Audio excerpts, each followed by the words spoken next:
I'm Adva Salinger, reporter at DevEx Impact, and I'm here today with Jane Neslin, the director of the Corporate Social Responsibility Initiative at Harvard's Kennedy School. So thank you so much for being with us today. Well, thank you, Adva. It's wonderful to reconnect with DevEx. Great to thank you for those kind words as well.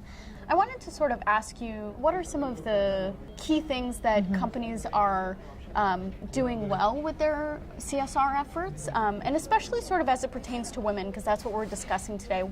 Where are they sort of especially poised to be able to make an impact on development work? Any industry sector, any company, at a minimum, you should be really trying to make absolutely certain that you're protecting women's rights and you're protecting human rights. And I love what Secretary Clinton said way back 20 years ago at the Beijing summit, that human rights are women's rights, women rights are human rights, and enough said. And I think that is such a strong message. And so if you're a apparel company, making sure that the factories you use are protecting workers' rights and women's rights, and then at the same time saying, we've got all these women and mostly young women working in our factories. How do we actually empower them? How do we do what GAP's done with its PACE program to really help women beyond just protecting them and managing risks? If you're an agribusiness company, again, how do we make sure that we don't have child labour in our supply chain, but also how do we empower the farmers? How do we get more smallholders into our supply chain? How do we train them? How do we get them access to fertilizers, inputs, etc.? So when we can work a mining company, it's very clear what the do no harm aspects are, but the potential with local content, to create local jobs, local employment, local skills, science and technology and math education in the countries that they operate in is enormous. Likewise with oil and gas companies.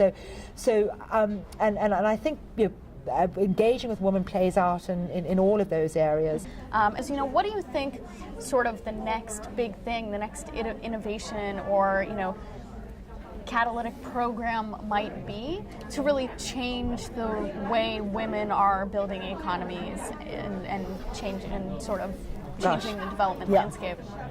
Hearing H&M and Gap talking today about like in the apparel sector, could the apparel companies work together to in one country like Bangladesh or in China do joint training, but also develop standards and certification, so a woman can work in an H&M based factory and then go to another factory and take their certification with them, and so sort of like industry-wide platforms where competitors can come together, which they've done in other areas. So is there a possibility for competitors within industry sectors to come together to work on sort of system change in their industry to support women? So in the mining sector, where I do a lot of work, we've got a Women in Mining initiative, and more mining companies are joining it. And you are seeing the CEOs of some of the world's major mining companies making very clear targets and commitments to getting more women both in the companies, in the senior management positions, training on science and technology and math education and engineering education for women in universities to get women engineers into the pipeline, and doing projects in schools around that.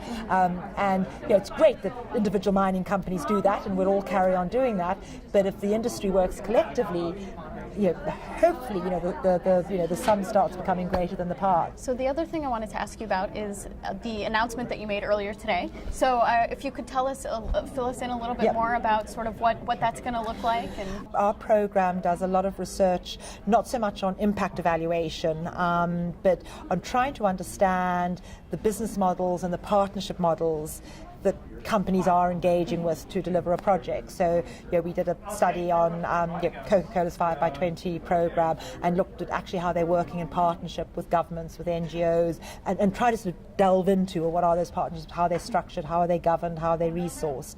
And so really sort of trying to understand the processes and the relationships that companies are developing, which we hope then can be used as models for others. And so the announcement we made today is that we're going to be working with the US Chamber and hopefully other partners, if they're interested, to do a series of cases on different partnerships that companies have to empower women, both within their own core business and their communities through public policy dialogue, and will also work with the Chamber to co-host a series of roundtables in different parts of the country, primarily focused on what American companies are doing to empower women in developing countries, in areas like access to skills and training, access to finance, access to markets, etc. And then, as I say, develop a series of case studies on some of the partnership models that are being developed. And we heard some great examples today at the meeting that the UN has co-hosted with the US Chamber, and the DEVIX has been involved with, where like H&M, the Swedish company, working with the ILO and the Swedish Development Agency to develop a skills-based training program in Bangladesh. GAP with their PACE program. For women's empowerment in the workplace, Coca-Cola's 5x20 program, Walmart's Women's Economic Empowerment program, and you'll be hearing a lot about all these amazing programs. And the more you delve into them, again, it's both inspiring and humbling in equal order, because it's one thing for the CEO to make an announcement, we're going to have a program.